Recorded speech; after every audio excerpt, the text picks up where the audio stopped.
Perfecto. Listo. Bien. Hay algunas características de este modelo médico hegemónico que se las voy a dar, pero bueno, hay otras también. Es mucho, la verdad es que es mucho más complejo. Son conceptos que son complejos y la idea es, por ahí, no es la idea de este encuentro que salgan con esos conceptos diciendo, bueno, me los sé todos, qué sé yo, sino de tener, digamos, de empezar a pensarlos de que existen. O sea, que no hay una única verdad y que todo está dado, sino que hay muchísimo en la salud y en la enfermedad, muchísimo camino por recorrer. ¿Sí? Y esta característica principalmente es que se denomina que es biologicista. ¿Y qué quiere decir eso? Que se centra en la naturaleza biológica de la enfermedad. ¿Mm? Y que puede explicar los fenómenos psicológicos y sociales mediante esta naturaleza biológica. ¿Entienden? O sea, siempre se concentra en lo orgánico. Que esto no, no va mucho con la idea de una salud integral. Una salud integral en donde los factores sociales, los factores psicológicos, además del orgánico, determinan la salud, ¿no? También es un modelo que es ahistórico, porque no reconoce la dimensión histórica de la salud y de la enfermedad. ¿Sí? O sea, la dimensión histórica, porque de los diferentes periodos históricos, las concepciones de salud y enfermedad fueron modificándose y a su vez también la historia determina la salud y la enfermedad. ¿Sí? Es individual porque se centra en el individuo y sus estilos de vida, o sea, se concentra en ese espacio para realizar las prácticas, o sea, promoción, prevención, atención, curación, rehabilitación de la enfermedad individual, digamos. O sea, deja fuera lo colectivo. Y a su vez también es mercantilista. ¿Y a qué nos referimos con esto? Es que se considera la salud y a la enfermedad como una mercancía, como algo que se puede comprar y vender. ¿Sí? Que esto quiere decir que este modelo está enmarcado como parte del desarrollo capitalista. ¿Mm? Y eso es algo que no se da solo en nuestro país, sino que se da a nivel global.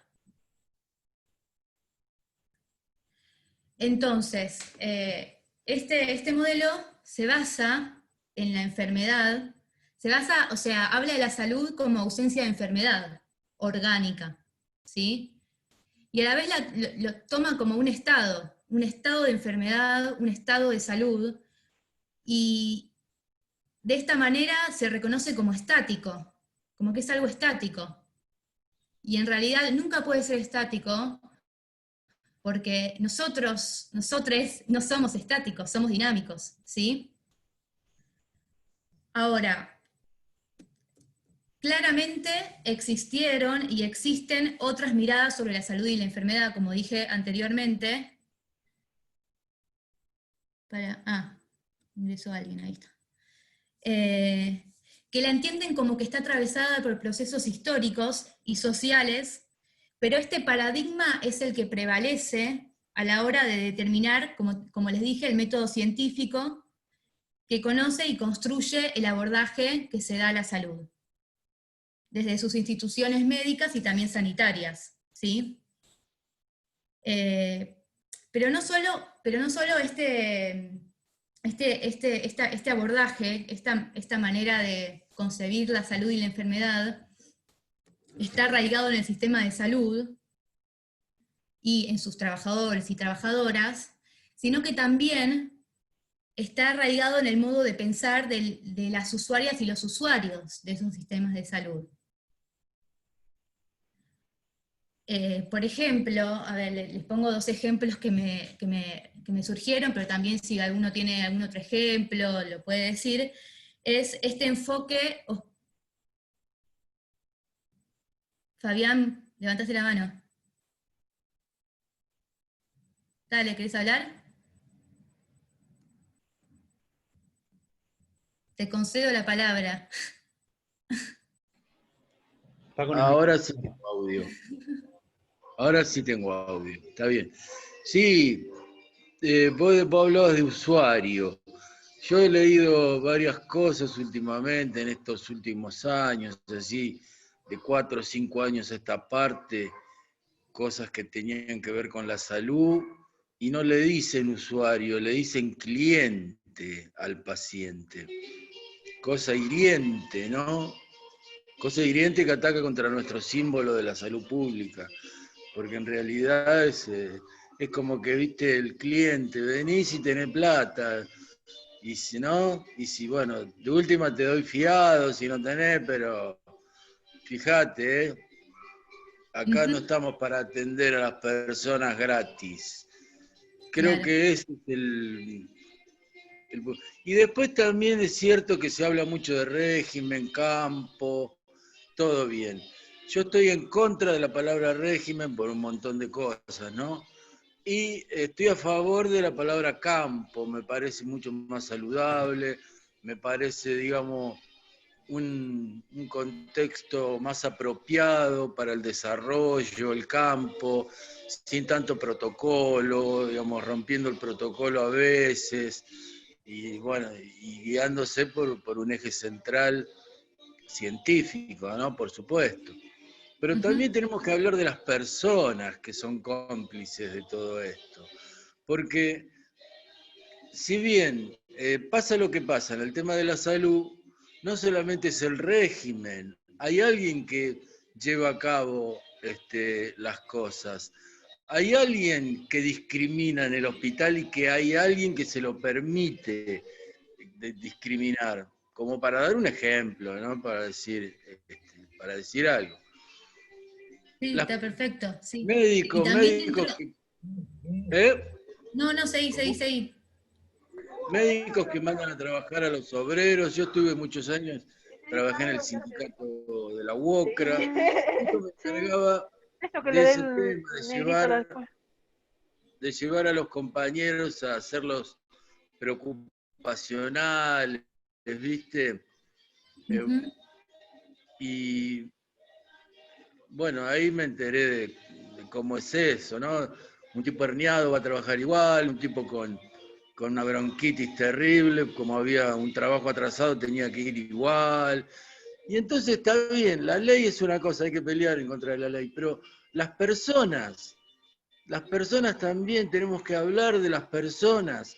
No se le puede dar conocimiento científico a una persona sin conocimiento humanístico. No era la colcha Es quemada. una bestia, es un animal. Me parece a mí que también un punto, las personas que iban a permitir tirar abajo los 5 hospitales, los directores que nunca se pronunciaron a decir, che, loco, me van a tirar al hospital. Eso es algo simbólico, el otro día muy bien lo decía Lautaro, no solamente es para curarnos, sino que es un hecho simbólico, un hospital. Lo simbólico tiene que ver con la pausa, con la meditación. Cuando uno ve un edificio histórico, ahí le viene a la cabeza el pasado de su país, la lucha que tuvo, todo ese tipo de cosas. Y entonces, si lo tiran abajo, yo, por ejemplo, tengo que ir al Muñiz, no voy más al Muñiz, ¿a dónde voy a ir? ¿Por qué me voy a ir a Talcahuano y no sé qué? No. Sí. Eso no hay que permitirlo, pero son las personas también. Ellos hacen un dibujo que ahí entra el presupuesto, te sacan lo simbólico, todo, y después hay otras personas que se callan la boca, porque no, digo, espero no haberme desviado de lo que No, estábamos hablando, está bien. pero la palabra cliente me molesta terriblemente. Cada vez que veo la palabra cliente en los tratados así de bioseguridad o cosas que me llegan nuevo, me parece repugnante y se lo vivo diciendo. Eso es una necesidad, tener que recibir ese material porque una persona no es un cliente. no es un cliente. El tipo No. no va al almacén. No va al almacén el tipo ese. Pero eso depende mucho Perdón. de esto, de, ¿Eh? de la concepción que uno tiene de la salud y la enfermedad, y si la toma como que es una mercancía, mucho Claro, después de la mercantilización de la salud, van a tomar a las personas como clientes. claro. Exacto, eso era lo que iba a decir, que cómo nombramos las acciones que tenemos, qué pasa dentro, como vos decías, Fabi, qué acciones tenemos dentro de lugares de salud o no, tienen que ver, esconden atrás, esto que estaba diciendo Lula recién, una idea de qué pensamos que es la salud, de qué conceptos tenemos sobre eso, desde qué paradigma nos estamos posicionando, esconde atrás un montón de cosas, no es solamente el decir es un cliente, sino que como, bueno, ¿qué idea tenemos entonces de la salud? Que es una mercancía, lo que veníamos hablando ayer, o si no, ayer no, la anterior clase, o si nos posicionamos de otra manera, decimos, bueno, es un derecho, no soy ningún cliente, y soy un usuario de derechos y me corresponde por eso. Entonces, cómo nos nombramos y qué acciones tenemos también esconde atrás un montón de cuestiones, que es lo que está charlando Lucía. Me parece buenísimo lo que decís, Fabi. Sí, y un poco también el hablar de campo, que es un campo de la salud, donde hay muchos actores con diferentes intereses, es un poco de lo que venimos hablando. O sea, de los diferentes paradigmas, porque esos actores persiguen y defienden diferentes paradigmas, ya sea porque los creen por convicción o por sus propios intereses. ¿Mm? Claro. Lula, Te meten en... perdón, A ver, está Silvia que quiere decir algo. Sí, total. Hola, vos, hola, Lula de nuevo. Hola. Bueno, nada, un poco lo que pensaba mientras las escuchaba atentamente, que esta mercantilización del sistema de salud también va en línea con los distintos modelos de Estado que supimos conseguir, ¿no? La llegada de la nueva gestión pública también, la nueva gestión pública al Estado y los modelos que tienen que ver con la empresa privada, también hacen que hoy tengamos estos conceptos de usuario o de cliente en lugar de usuario o sujeto de derecho. Es decir, Sí. como que no podemos verlo por fuera de los distintos modelos de estatalidad, creo yo, porque esos modelos de estatalidad también empezaron a generar sentidos en todos y en todas, ¿no? Entonces Sí. no es que esto pasa porque, no sé, pasó el hada madrina y convirtió el zapallo en las ratitas en calabazas. No, hubo todo un aparato dedicado a que esto pasara. Bueno, y ahí Bueno, un poco es el conocimiento, o sea, el adquirir conocimiento para poder conocer esa realidad. De decir, bueno, no todo surgió de la nada. claro, Ver esos actores que están detrás de todo esto. exacto. Ujú. claro, hay muchos actores.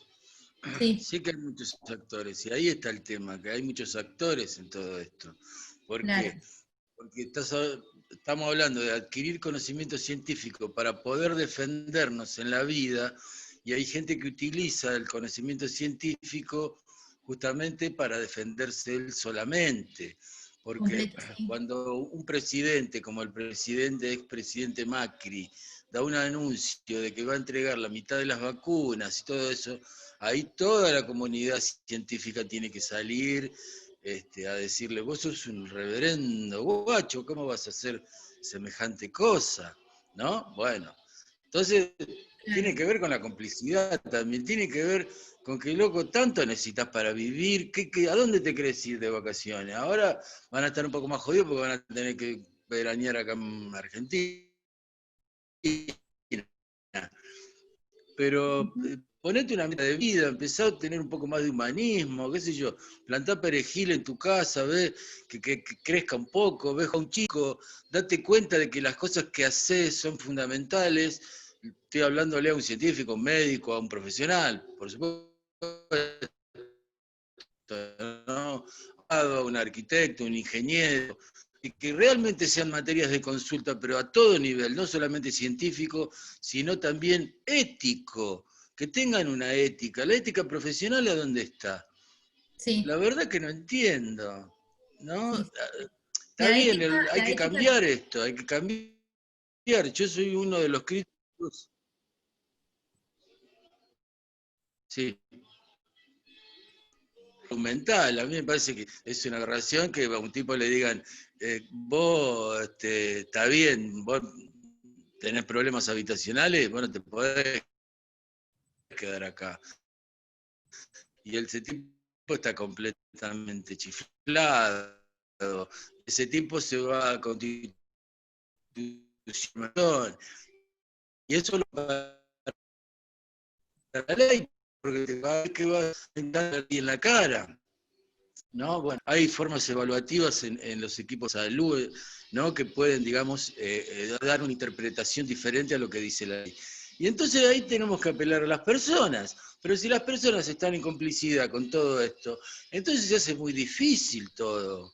Se hace muy difícil todo. Yo creo que en todo campo tiene que haber digamos, una mea culpa, digamos, reflexionar sobre lo que hicimos. sí, sí. ¿No?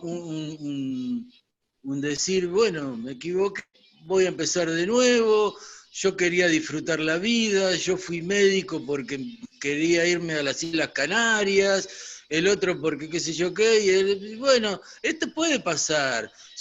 El conocimiento es lo mismo que una persona. Tenés un conocimiento infantil, después tenés un conocimiento ya un poquito más adulto, después tenés un conocimiento mayor y después tenés un conocimiento de la tercera edad. Vamos a ver a qué nivel de conocimientos profesionales en la Argentina, con el pasado maravilloso que tuvo este país siempre, con apoyo del gobierno, sin apoyo del gobierno, personas que realmente se preparaban en alimento para los demás, y hay que decirlo, gente que se ha preocupado por los demás, y hay que decirlo. Ujú. Pero lo que ocurre es que también hay un tema estético. Aquel médico tenía bigote y usaba zapatos con cordones y por ahí se tomaba un vino y comía un choripán en un bar, ¿no? Y bueno, y ahora no es lo mismo. Ahora el médico ese no está más, que antes hasta la unidad básica iba un médico. Y ahora, ¿y dónde están los médicos? ¿A dónde se van de vacaciones? La verdad es que, no sé, digo médicos y perdón, porque tal vez estoy ofendiendo la profesión de ustedes, pero ustedes están, digamos, salieron a jugar, salieron a plantear las cosas como realmente son, ¿no? Incluidos ustedes, incluidos nosotros. Yo cuando planteo mis cosas a nivel social, según mi categoría social también, las planteo con total sinceridad y encuentro infinidades de errores humanos, de errores organizativos dentro de lo que es los sectores bajos. Y bueno, y tratamos de darnos con un caño, siempre. A mí me parece que Perdón, tienen que... la compañera también Lore quiere aportar algo. No sé dónde está. Disculpa.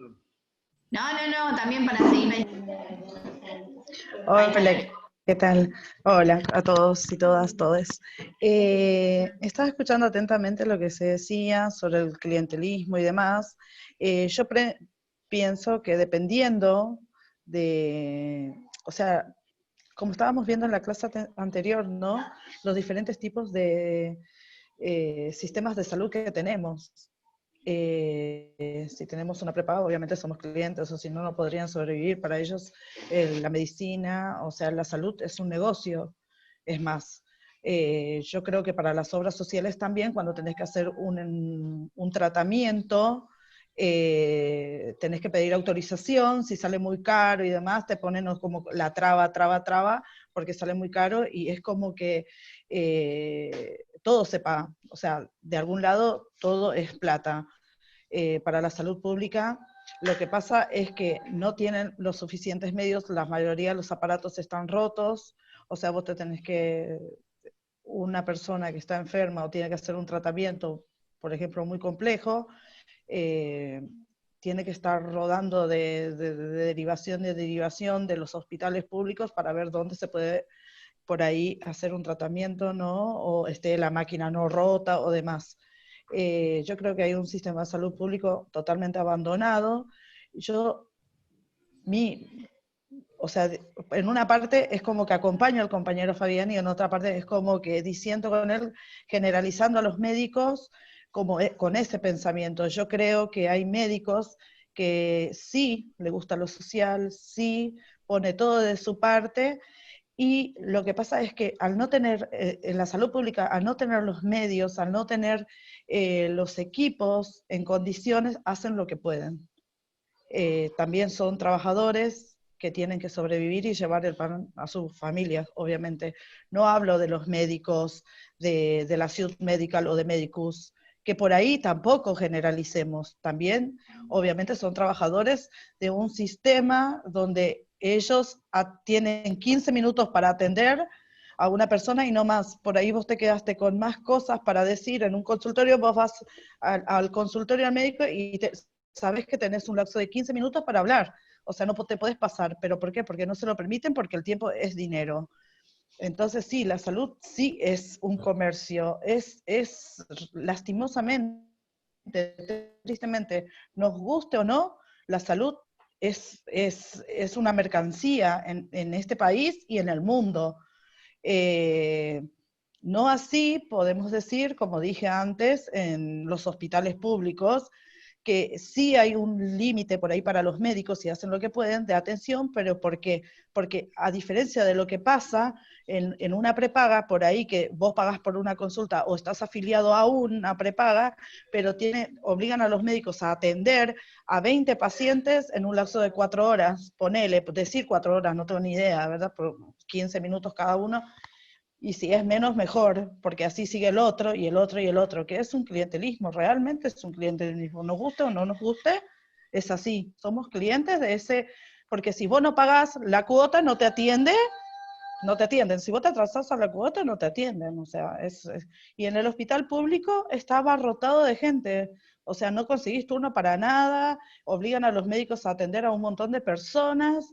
Ese médico pobrecito tiene que estar, o médique, tiene que estar lidiando con una problemática social terrible, porque como hay hospitales muy específicos que quedan justo a mano o sea, de más fácil acceso de capital, como el Hospital Pena, por ejemplo, que vos venís por Pompeya y vienen todos los de Puente de la Noria, Lanús, vienen todos lo que es de Lomas de Zamora, por ejemplo, y vos vas a las 4 de la mañana y no conseguís un turno. Y después no hay médicos que quieran trabajar en los hospitales públicos, pero no porque no quieran tener por ahí una labor social o porque no les guste lo público, sino porque no tienen los elementos para poder laburar bien. Las condiciones de trabajo no están dadas, ni para cuidarse ellos, que su cuerpo es su herramienta de trabajo, y aparte tienen que lidiar con un montón de cosas. Si vos como médico, no soy médica, ¿no? Pero trabajo en el área de salud como acompañante, pero yo me doy cuenta un montón de las falencias que tienen los médicos. A mí me ha tocado ir a buscar un cardiólogo para hacerse, cuando mis hijos tienen que hacerse los actos físicos, que tienen que hacerse el electrocardiograma y demás, y en el hospital apenas te dan 10 números en el día para cuánta gente que va a ir a sacar, que necesita, justo en ese momento donde van a empezar las clases. O sea, es una locura. No hay más de 2 cardiólogos, no hay más de 2 cardiólogos infantiles para esa cantidad de gente. O sea, también hay una aparatología en la que se mueven los hospitales públicos que por ahí, no en las prepagas, no sucede por ahí, muy diferente. Y para uno es clientelismo, para otros es falta de voluntad desde un Estado de mejorar esas condiciones de trabajo y de que la salud sea realmente un derecho, porque si bien, como decía no sé si Agos o quién, decía que somos sujetos de derecho, todos merecemos tener o sea, merecemos tener acceso a la salud como corresponde, con todo lo que eso conlleva. Era eso lo que quería decir, y no generalizar con el tema de los médicos, si bien ya sabemos que, que algunos médicos, sí, obviamente, se hacen los máster, o sea, como pasa con un neurólogo de una paciente que tengo yo, no tiene nada que ver, por ahí me estoy yendo por las ramas, pero sí, el otro día le comentaba, no sé si a Juan le comenté, que el tipo es un bocho de neurología, que es el director del Instituto de Neurología de Buenos Aires, y que tiene un equipo de neurología. Y ahí te das cuenta que cuando vos sacás el turno, ahí en ese instituto, te preguntan, ¿querés atenderte con el equipo del doctor Anderson? Y vos o con el doctor Anderson. Si es con el equipo, te cobra la consulta 1.800 pesos. Si es con el doctor Anderson, son 3.600 pesos. O sea, si eso no es clientelismo y si eso no es lucrar con la salud de la gente, y lo mismo pasa cuando tenés que comprar un remedio. Por ahí un médico del hospital público hasta le da pena porque recetar un remedio caro para el EPOT, por ejemplo, el Anoro, sale 5.000 pesos. ¿Para qué le vas a hacer la receta a una persona que va al Hospital Pena, a un médico del Hospital Pena? Si ese paciente no lo va a poder comprar en la vida. Bueno, O sea, es no lo va a poder comprar. interesante, es interesante eso porque, digamos, si bien, como dijimos, como venimos diciendo, nuestro sistema de salud está fragmentado y tenemos un sistema público, un sistema privado y uno de obras sociales, donde claramente las concepciones de salud y enfermedad son diferentes, cuando hablamos del modelo médico hegemónico, estamos hablando de un modelo, o sea, basado en un paradigma dominante, que está arraigado en el modo de pensar de la mayoría de los trabajadores y las trabajadoras de salud, de todos los sistemas de salud. Entonces, más allá de que también haya gente que trabaje en salud pública y que tenga una concepción diferente, otra idea de lo que es la salud, o sea, que tenga una visión más social, puede ser que ese modelo médico hegemónico también esté arraigado en esa persona, en ese modo de pensar la salud, como que la salud es ausencia de enfermedad y que bueno, trabajo de una manera individual con esa persona, ¿no? Como que a lo que voy es que cuando es hegemónico significa que es supremo frente a otras maneras de pensar. Y eso es algo se da en un proceso histórico, y que por eso, y se va arraigando en lo que denominamos nuestras subjetividades, nuestros modos de pensar. ¿Mm? Sí, Lucía, ¿puedo hacer un comentario? Pues yo estaba escuchando a los dos compañeros anteriores y estaban hablando justamente del modelo médico hegemónico y con respecto como si fuera un juicio de valor, que yo entiendo lo que quieren decir con respecto a lo que pueden encontrarse en el subsistema de salud público o privado. Como en todos los órdenes de la vida, la persona que tiene, hay personas buenas y hay personas malas, así como uno puede decir hay profesionales responsables y hay profesionales que, bueno, toman su carrera como un medio, no como el fin de realizar determinadas cosas. O sea, la salud hacia el paciente, hacia la persona, ¿no?, que está atendiendo. Y como decía la compañera, no todos piensan iguales, y no todo siempre es que no hay. A veces es no, o sea, no hay aparatos, a veces no hay voluntad. Digo un ejemplo chiquito y corto porque quiero que hablen todos, me encantan estas mesas de discusiones. En una unidad sanitaria, en un CAPS, que se dice ahora, a mí me citaban a todas las pacientes, a las personas gestantes, a las 7 de la mañana, porque la enfermera le tomaba la tensión arterial, o sea, la presión a todas las embarazadas a esa hora. Y yo daba turnos cada 20 minutos, si eran pacientes ulteriores, o sea, de antes, y cada 40 minutos si era una paciente de primera vez, porque necesitaba, yo soy obstétrica, soy partera, necesitaba hacer una historia clínica, un poco conocer más a la persona gestante. Y le pregunté a la enfermera por qué no se podían ir tomando si yo se los daba por horarios. No, dice, porque la partera que trabaja acá empieza, atiende, cuando terminó de atender, estén o no estén, se va. Ah, bueno, mira, yo atiendo así, atiendo cada tantos minutos si son primera vez, si viene alguna paciente que ya tuvo su bebé, hago el cierre de la historia clínica y me voy en el horario que termino de atender todas las que estaban citadas y alguna que voy mechando para cerrar historia clínica y de primera vez, que no sacó turno, pero va a tener que esperar un ratito. El tema es que me dicen, no, yo tomo la presión hasta ahora. Listo, me compré un tensiómetro, me llevé la balanza al consultorio y la cité. A veces ese tipo de cambio, cuando vieron que yo hice eso, ya la otra partera que trabajaba en el mismo lugar, le daba como cosa no hacer lo que yo hacía porque se marcaba ahí la diferencia. Y las mismas personas gestantes les decían a las otras, golpeaban la puerta alguna que no sabía, como yo era que atendía, con respecto a los horarios, no toques la puerta, porque Graciela, cuando termina de atender, abre la puerta y llama a quien está. Ella te va a atender, pero no toques porque no le gusta que le interrumpan en el momento que está con la paciente hablando. Esas cosas son mínimas, chiquitas, capaz que hasta invisibles e imperceptibles, pero hay que realizarlas y no quedarse con que todo es una porquería o todo está mal, sino que hay cosas que de a poco uno puede ir cambiando este modelo médico hegemónico, porque lamentablemente las currículas de las facultades hacen que salgan de esta forma y por ahí no ven otro tipo de realidades. Yo tengo 30 años de profesión y me estudié en una facultad que me sacó hegemónica y pude cambiar, o sea que el cambio se puede producir. Gracias.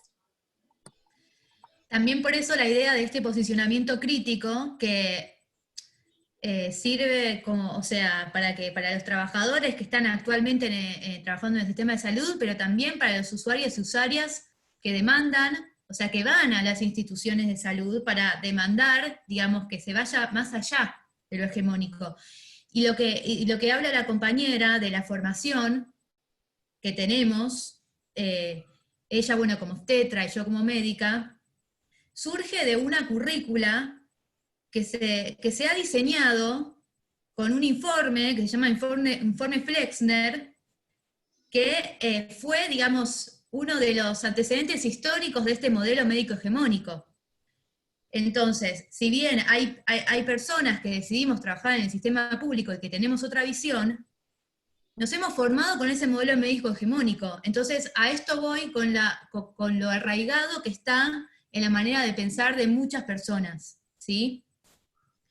Y como ejemplo de estas cosas que dije, quiero poner dos, que uno es, por ejemplo, el enfoque hospitalocéntrico que tiene el sistema de salud, ¿no? Donde se prioriza la atención y esta productividad cuantitativa, o sea, atender, ¿no? Donde la estrategia de atención primaria, que prioriza el trabajo en el centro de salud, con las comunidades, se desestima, ¿sí? Pero a la vez, las comunidades, obviamente que no estoy generalizando, muchas veces también lo desestiman. Entonces, la respuesta que se tiene, por ejemplo, cuando te dice se van a abrir tales hospitales, no es la misma decir, bueno, se van a abrir tantos centros de salud, digamos. Se prefiere el hospital antes del centro de salud. Y no es algo que estamos diciendo, no, que está mal, que esto no está bueno, pero es algo que está y que ha penetrado en nuestras maneras de pensar, y que está bueno que lo empecemos a transformar. Y eso se transforma mediante el conocimiento y el cuestionamiento crítico de ese conocimiento que se tiene impuesto, ¿sí? U otro ejemplo que podemos ver es la medicalización de la vida. ¿Qué quiere decir esto? La medicina penetra en ámbitos que son naturales, como por ejemplo el parto y el envejecimiento, y la compañera lo puede decir muy bien. El parto, digamos, se hace en un hospital, se hace cuidado con profesionales que saben. Después, bueno, está, o sea, bueno, hay toda una cuestión con el parto respetado. Domiciliario, bueno, eso es otro tema en donde yo no me voy a meter, pero se han diseñado prácticas durante los partos. Prácticas que se han visto que son innecesarias hacerlas, que se hacen, ¿por qué? Para el beneficio del profesional que está atendiendo ese parto. Como por ejemplo las cesáreas. El gran porcentaje de cesáreas que existen es porque muchas veces se acomodan según la agenda de los profesionales de salud. Las cesáreas se hacen son procedimientos quirúrgicos que se hacen, bueno, en determinadas ocasiones, complicaciones que se dan de ese parto. Y sin embargo, vemos que el porcentaje de cesáreas es muchísimo mayor. Pero también hay mujeres que demandan esas cesáreas, ¿no? O por ejemplo, por esto estoy leyendo porque lo anoté, o por ejemplo, como dije, la prescripción desenfrenada de fármacos para padecimientos que en realidad pueden tener un síntoma orgánico, pero necesitan de un abordaje social y territorial, ¿sí? Me acostumbré yo a comer papa frita. Pero muchas veces también los usuarios y las usuarias demandan fármacos, demandan antibióticos para sus padecimientos. No, yo trabajaba, le traía de... ¿No? Y a esto es a lo que me refiero, en que nuestros modos de pensar están, nuestros modos de pensar están muy moldeados por ese modelo médico hegemónico. Y esto claramente, digamos, no lo estoy diciendo a un modo, como les dije antes, de crítica destructiva, sino desde posicionarnos desde un lugar crítico para modificarlo, para transformarlo y mejorar nuestra salud, nuestro abordaje integral de la salud. Lu, sí. Te quería comentar algo. Puse un fondo virtual para que vean que esto en el subsector privado también puede ocurrir. Esta es una paciente que eligió su forma de parir en un hospital privado. Ahora salgo y lo ven.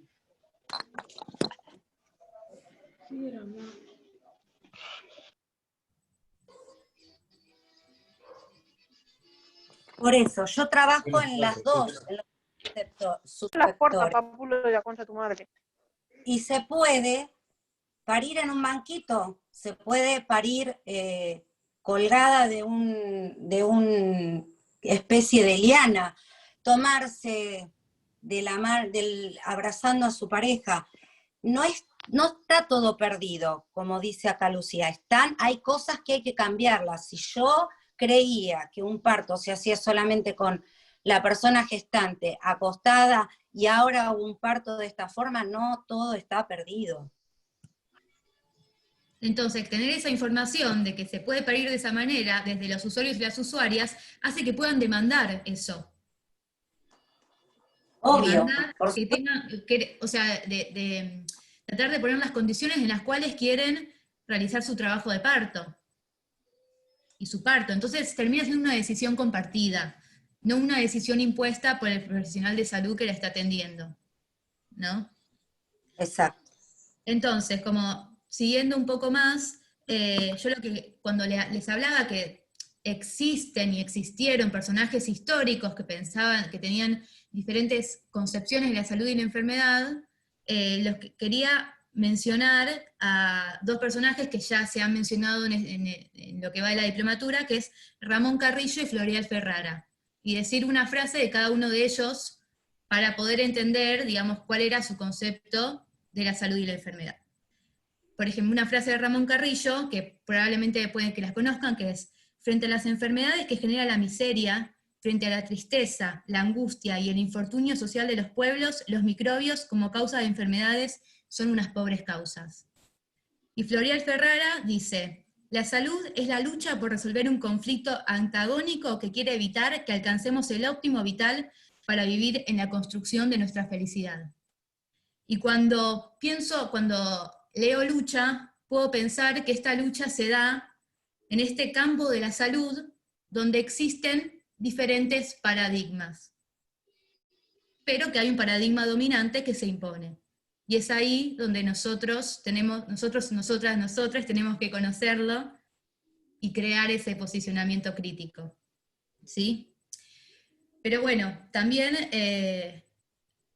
como ya estamos casi cerrando, en realidad falta poco, pero les quería también mostrar que existe otro paradigma que se contrapone a este paradigma dominante, no que desestima todas las prácticas y todo el modo de conocimiento, sino que va más allá, que es superador.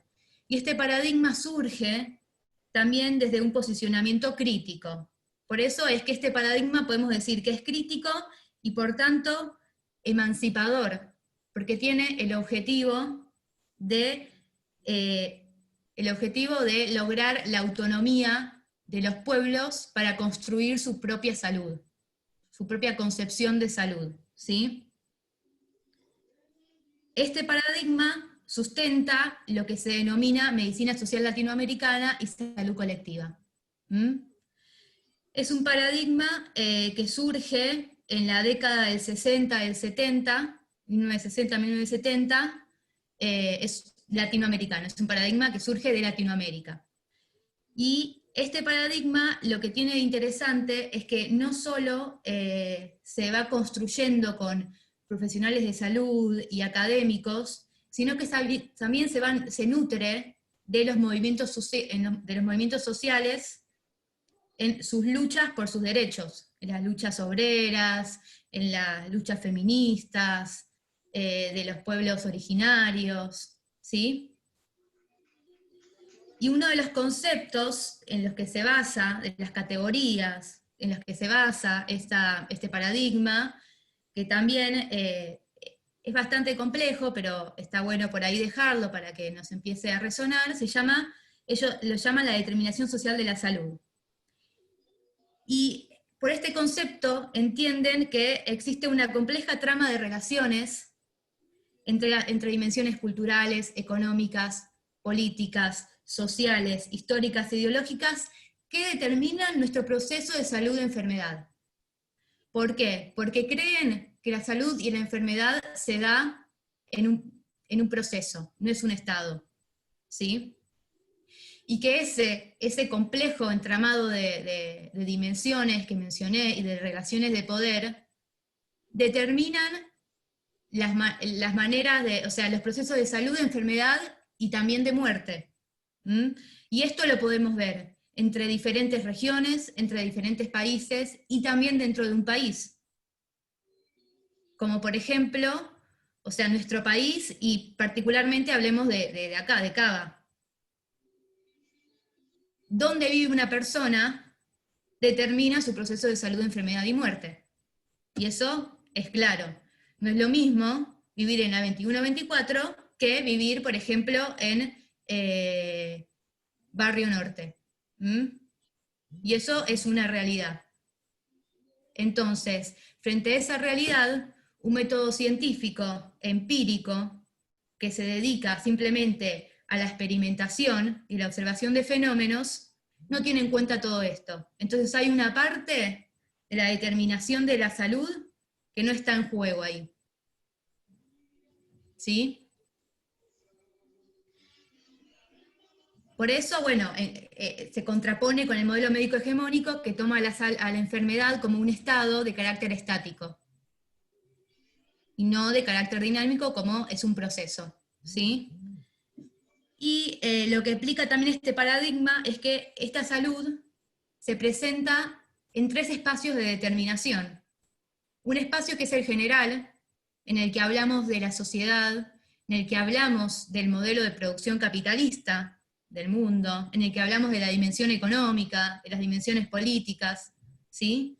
Pero también hay otro espacio de determinación que es el particular, de los grupos, donde se configuran los modos de vivir de los grupos. Y esos modos de vivir surgen patrones destructivos de la salud y patrones que promueven la salud. Como por ejemplo, podríamos decir, patrones protectores, no sé, organización colectiva, cuidados entre vecinos, y patrones destructivos, por ejemplo, el consumo problemático de sustancias. Y también, bueno, también de los patrones de consumo que se tengan, que eso es otro tema, no voy a profundizar porque hay mucho para decir de eso. Y también otro espacio de determinación que es el individual, en el que se enfoca en el individuo y en el estilo de vida. Entonces, no es que no hay que enfocarse en el individuo y sus estilos de vida para abordar la salud, pero también hay que enfocarse en los otros espacios de determinación que hay. Porque como nosotros somos individuos que estamos dentro de un grupo, dentro de un país y dentro de un mundo que tiene muchos determinantes estructurales que se relacionan mucho con la manera que tenemos de enfermarnos, de tener salud y también de muerte. Entonces abarca mucho más que el modelo médico hegemónico.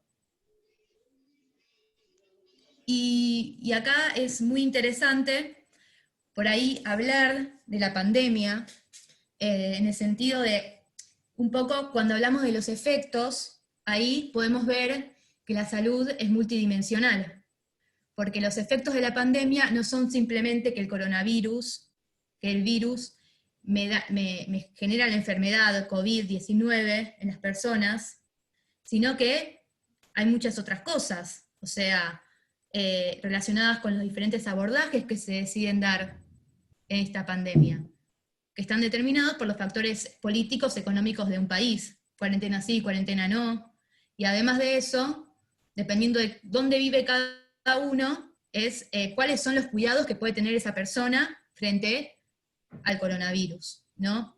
Pero además de eso, también está bueno pensar en lo que determina el surgimiento de este coronavirus, ¿sí? Y que no podemos por ahí puntualizar en una causa específica, pero sí podemos situarlo en esta realidad que vivimos con su entramado de relaciones. Y una de las cosas que podemos mencionar, por ejemplo, es la producción de alimentos industrial, o sea, lo que se denomina agroindustria, en la que hay un despojo de tierras por esta agroindustria, o también como el modelo de producción de la carne vacuna a gran escala. Esos son algunas de las causas que podemos encontrar a esta pandemia, y son más allá que el coronavirus. Que son causas, son modelos de producción que deterioran nuestros ecosistemas, ¿sí? Y que bueno, por ahí poder entender estas causas, estas cuestiones que suceden, que subyacen a la pandemia, nos hacen, podemos aproximarnos a una realidad, a una verdad, porque siempre es una aproximación, porque nunca podemos tener una verdad de las cosas en general.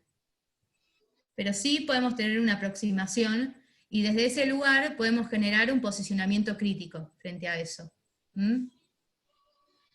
Ahora, bueno, creo que la parte de conceptos ya está, no sé si por ahí me extendí mucho, si me han entendido.